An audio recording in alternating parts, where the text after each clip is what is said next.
Shalom saudara-saudari dikasihi Tuhan. Senang berjumpa kembali dalam program Intim dengan Allah GBI Gading Serpong. Mari kita siapkan hati kita untuk mendengarkan renungan pada hari ini. Kita naikkan sebuah lagu, Hanya Engkaulah Tuhan yang menjadi tempat jawaban.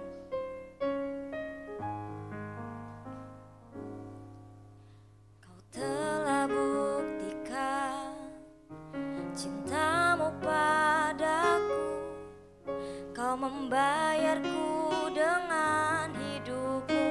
Ku bersyukur yang ada padaku, semuanya milikmu. Ku persembahkan seluruh hidupku di mezbahmu. Hanya kau yang menjadi tempat jawaban. Hanya kau tempatku berharap. Berjalan bersamamu, ku takkan goyah, sebab tangan kasih-Mu tersedia bagiku. Selamanya kau ku cinta.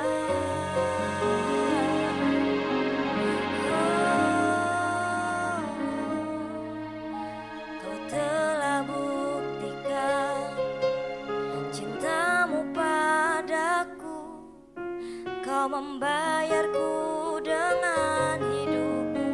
Ku bersyukur yang ada padaku, semuanya milikmu. Ku persembahkan seluruh hidupku di mezbahmu. Hanya kau yang menjadi tempat jawaban. Hanya kau tempatku berharap. Berjalan bersamamu, ku takkan goyah, sebab tangan kasih-Mu tersedia bagiku. Selamanya kau ku cinta. Oh, hanya kau yang menjadi tempat jawaban. Hanya kau tempatku berharap. Berjalan bersamamu, ku takkan goyah, sebab tangan kasih-Mu tersedia bagiku. Selamanya kau ku cinta. Selamanya kau, selamanya, selamanya kau ku cinta.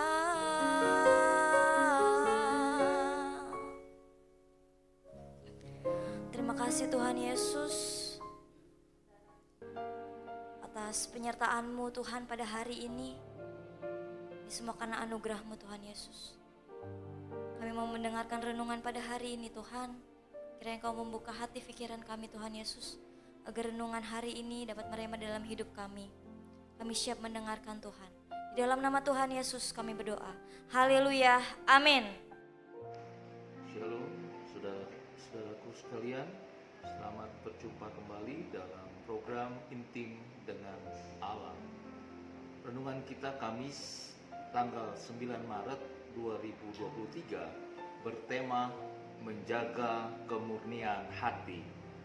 Bacaan diambil pada kitab Bilangan pasal 31 sampai pasal 33. Hari ini kita terfokus pada kitab Bilangan 32 ayat yang ke-11 dan 12. Saya baca buat saudara-saudara sekalian. Bahwasanya orang-orang yang telah berjalan dari Mesir yang berumur 20 tahun ke atas tidak akan melihat negeri yang kujanjikan dengan bersumpah kepada Abraham, Ishak dan Yakub, oleh karena mereka tidak mengikut aku dengan sepenuh hatinya, kecuali Kaleb bin Yefune orang Kenas itu dan Yosua bin Nun, sebab keduanya mengikut Tuhan dengan sepenuh hatinya. Saudaraku, segala sesuatu yang dikerjakan setengah-setengah akan menghasilkan hasil yang tidak memuaskan, malah mungkin mengecewakan. Bekerja dengan fokus yang terpecah, hasilnya akan berantakan, tidak selesai dan kacau. Untuk mendapatkan hasil yang baik, kita harus bekerja dengan menjaga kemurnian hati. Bandingkanlah sikap Kaleb bin Yefune dan Yosua bin Nun dengan sikap bangsa Israel dalam mengikuti Tuhan. Kebanyakan orang Israel mengikuti Tuhan tidak dengan kemurnian hati. Hal ini nampak dari mudahnya bangsa itu bersungut-sungut di hadapan Tuhan. Gampang kehilangan rasa percaya kepada Tuhan dan berbalik setia dari Tuhan. Sedangkan Kaleb dan Yosua dicatat sebagai orang yang dengan kemurnian hati mengikut Tuhan. Mereka menambatkan iman kepada Tuhan dan janjinya yang hendak memberikan tanah perjanjian kepada bangsa Israel. Iman yang percaya bahwa Tuhan tidak pernah lupa akan janjinya. Sikap iman inilah yang membuat Kaleb dan Yosua melaporkan hasil pengintaian mereka secara positif dan berkeyakinan bahwa Tuhan sendiri yang akan memberikan tanah perjanjian itu kepada bangsa Israel. Firman di atas mengingatkan kepada kita agar kita jangan menjadi pemberita kabar busuk bagi orang-orang yang akan mengikut Kristus atau menikmati kasih Tuhan bersama Dia di dalam persekutuannya. Sebab menjadi pemberita kabar busuk itu berarti menjadi batu sandungan bagi orang-orang yang belum mengenal Kristus. Juga kita dapat menjadi batu sandungan bagi orang-orang yang telah mengenal Kristus. Ketika kita menjadi batu sandungan bagi orang yang belum mengenal Kristus, maka mungkin sekali kita menghalangi orang itu menjadi murid Tuhan. Tetapi ketika kita menjadi batu sandungan bagi orang yang sudah mengenal Kristus, maka kita akan merusak persekutuan. Kita merusak citra diri kita sebagai orang percaya dan kita mungkin menjadi pembuat masalah yang perlu memperoleh perhatian dari gembala atau pemimpin di gereja. Saudara, firman Tuhan di atas menyebut dua nama yang tidak terkena hukuman Tuhan, yaitu Kaleb bin Yefune dan Yosua bin Nun. Dan alasan utama mereka tidak dihukum Tuhan karena keduanya mengikuti Tuhan dengan menjaga kemurnian hatinya. Riwayat Kaleb dan Yosua tidak dapat terlepas dari sejarah 12 pengintai yang melakukan pengamatan ke negeri perjanjian untuk memenuhi perintah Tuhan pada Bilangan 13 ayat 1 sampai 33. Setelah 40 hari melakukan pengintaian, ternyata kesimpulannya menunjukkan dua hal yang berbeda. 10 orang pengintai mengatakan bahwa umat Israel tidak dapat maju menyerang bangsa itu karena mereka lebih kuat, dan mereka menyatakan bahwa bangsa Enak atau bangsa raksasa pastilah akan memporak-porandakan umat Israel seperti belalang yang lemah di Bilangan 13 ayat 32 sampai 33. Sedangkan dua orang pengintai lainnya yaitu Kaleb dan Yosua mengatakan bahwa tidak, kita akan maju dan menduduki negeri itu sebab kita pasti akan mengalahkannya. Bilangan 13 ayat 30.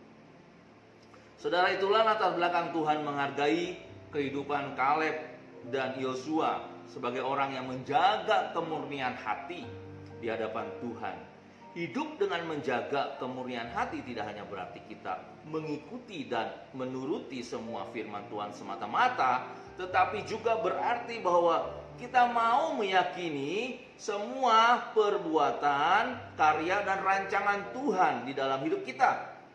Sekalipun dunia tidak mempercayai, dunia melawan, bahkan melemahkan iman kita, keyakinan akan luar biasanya kuasa Tuhan, hebatnya perbuatan Tuhan, dan kebenaran janji-janji Tuhan menjadi bukti kesungguhan hati kita kepada Tuhan.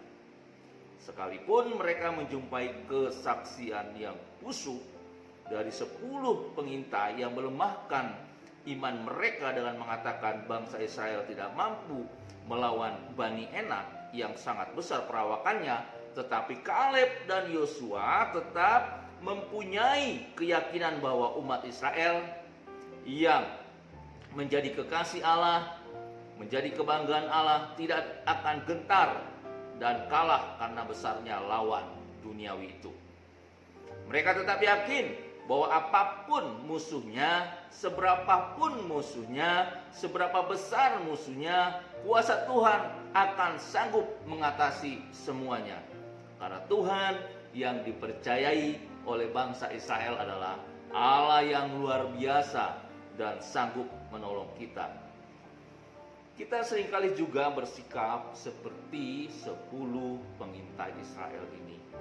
Ketika menjumpai masalah yang besar, beban yang sangat berat, pergumulan yang luar biasa, kehidupan yang mengecewakan, dan berbagai masalah yang rumit yang tidak berkesudahan sepertinya, maka yang ada dalam pikiran kita adalah ketakutan, kegentaran, kekhawatiran, dan keengganan untuk datang kepada Tuhan. Lalu mulailah pikiran busuk muncul di hadapan kita dengan mengatakan, Tuhan tidak mampu menolong, Tuhan tidak mau menolong, Tuhan terlambat menolong. Bahkan Tuhan sudah menutup tangannya bagi kita. Hidup menjaga kemurnian hati adalah hidup yang mempercayakan dan hanya mau mengikuti firman Tuhan dan rancangannya. Refleksi, menjaga kemurnian hati berarti benar-benar mempercayakan hidup hanya kepada Tuhan yang memelihara dan senantiasa memberkati. Mari kita berdoa. Bapa Surgawi yang kami kenal di dalam nama Tuhan Yesus, terima kasih untuk kebenaran firman Tuhan hari ini yang mengajar kami untuk menjaga kemurnian hati kami ketika kami menghadapi persoalan-persoalan kehidupan kami. Hari ini hamba tidak tahu apa yang menjadi pergumulan dari saudara-saudara sekalian yang mengikuti program ini. Kiranya Tuhan memberi kekuatan bagi saudara-saudara yang lemah pada hari ini. Tuhan memberikan jalan keluar ketika engkau membutuhkan jalan keluar hari ini. Bahkan bagimu yang sakit hari ini Tuhan jamah, Tuhan sembuhkan. Terima kasih Bapa. Dan sekali lagi sepanjang hari ini kami menyerahkan keberadaan kami ke dalam tangan Tuhan. Kami percaya bersama Allah kami mampu melakukan perkara-perkara yang besar. Berjalan bersama kami. Roh Kudus tuntun kami. Terima kasih Bapa. Biar firman ini menjadi rema bagi kami dan Tuhan dipermuliakan atas hidup kami. Dalam nama Tuhan Yesus kami sudah berdoa dan bersyukur. Amin.